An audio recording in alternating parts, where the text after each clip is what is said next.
Hey guys, welcome to the Massive Iron Channel. I'm Steve Shaw. In this video, I'm going to talk about how bodybuilding slash muscle building is being destroyed. Before I get into that topic, if you have any questions or comments, drop them down below. The best topic ideas I turn into videos just like this. All right, I got my handy dandy notes.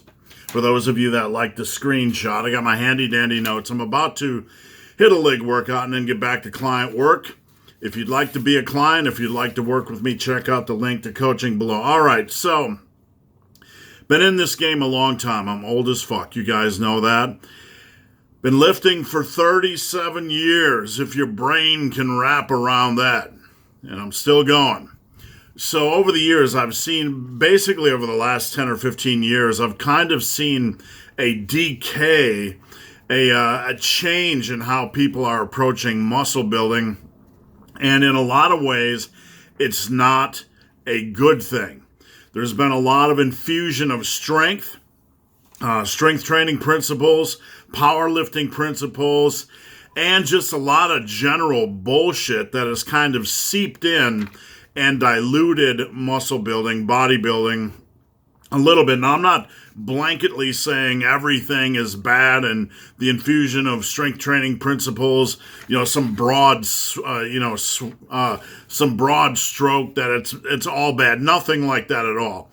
But here are some things to think about, some ways that bodybuilding, muscle building is being diluted or destroyed. Number one, exercise variety. Strength workouts feature fewer and fewer exercises, a lot of the major general lifts, very barbell-centric, and not much in the way of dumbbells and machines, and even isolation exercises. This is a major change from how we used to train, how bodybuilders used to train.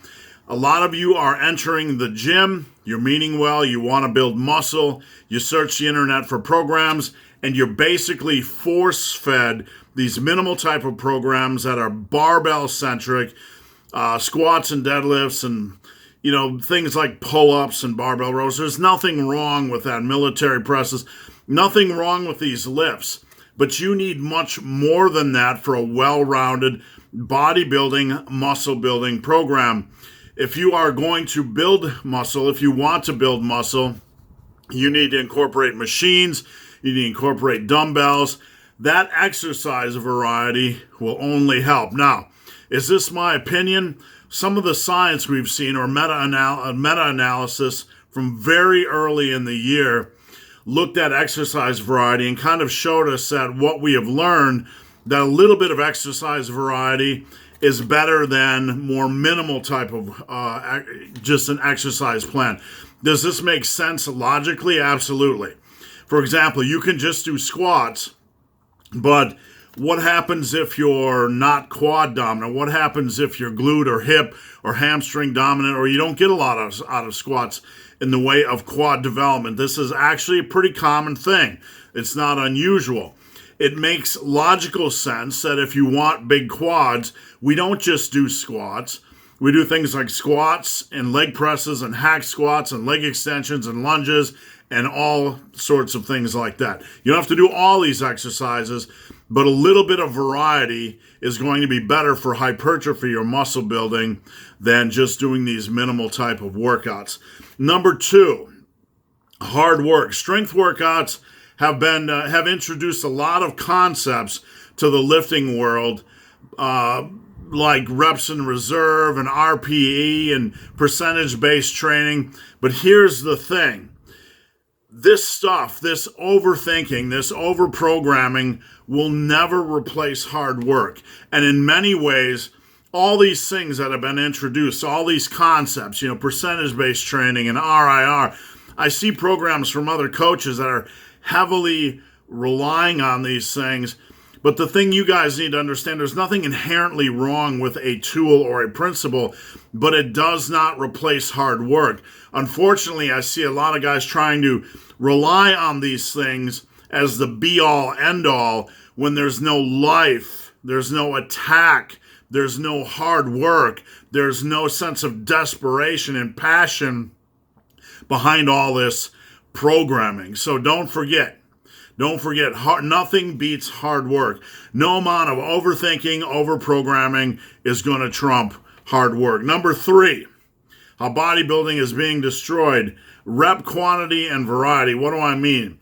There's too much heavier style training right now. 5s, 3s, and there's nothing wrong with low-end rep ranges. One of the first workouts that I put out was the power muscle block system, the power muscle burn system. And that is a type of training system I used from the very beginning, 37 years ago, where I would start off with 4 to 6 reps on my big compound movements and then move on to other rep ranges. Unfortunately, a lot of people are tethered to lower rep training, 5x5 training, and they never do any more volume. They're a little bit light on the volume end of things. Power muscle block, power muscle burn. One of the things my mentor taught me was to do a little bit of heavy training, do a little bit of moderate rep training, and do a little bit of a higher rep training. Generally 4 to 6, 8 to 12, 12 to 15 was the guidelines he gave me. And you know what? If you check out things like Brad Schoenfeld's, one of his recent posts about what we know about hypertrophy, most people agree. Most people in the bodybuilding hypertrophy world agree that a variety of rep ranges on a variety of exercises is a better way than just going low, low, low, hard, and heavy. You're restricting volume a little bit. You're restricting exercise options. And it's just not the best way to train. All right. Number 4, I have on here needs-based evolution.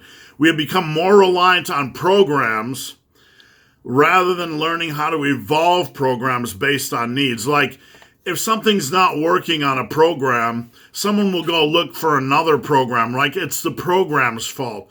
But what are we learning from the program? If you look at any experienced bodybuilder or even a power lifter, how they train is an evolution.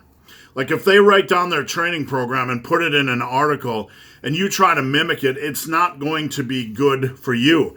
It's not going to be optimal for you. There are so many programs out there and so many different styles and tools that if my programming you don't like, you might jump over to somebody that's doing percentage-based or RIR training, right? You're jumping to a different tool. It's a shiny new object. But what's getting lost in the modern landscape is something that's very important for bodybuilding or muscle building, and that is needs-based training or evolving your training based on needs. What does this mean? You're in the gym doing barbell rows, not penalty rows, you're doing barbell rows. And let's say you're doing 10 rep sets.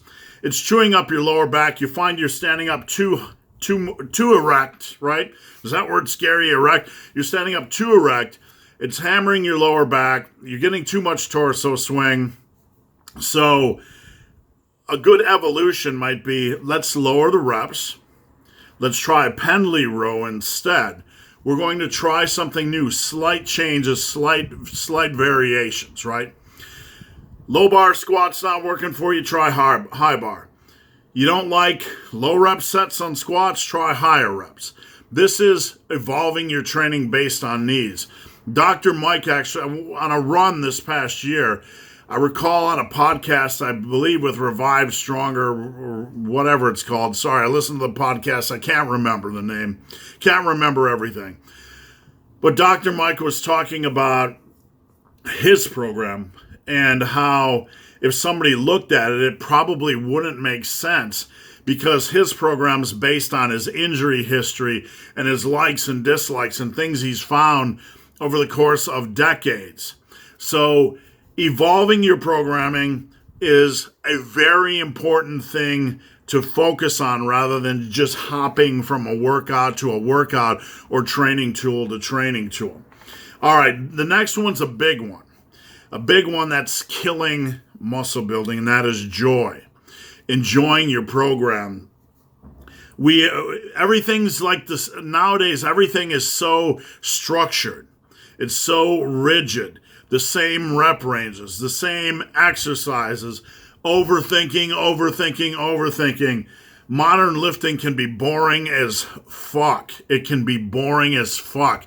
Back in the old day when I got into it, there was more talk about techniques and trying things and intensity, just not intensity weight relative to your 1 rep max, but just general intensity. Like, I'm going into the gym and I'm going to do drop sets, or I'm going to do rest pause, or I'm going to kick it up a notch this way or that way.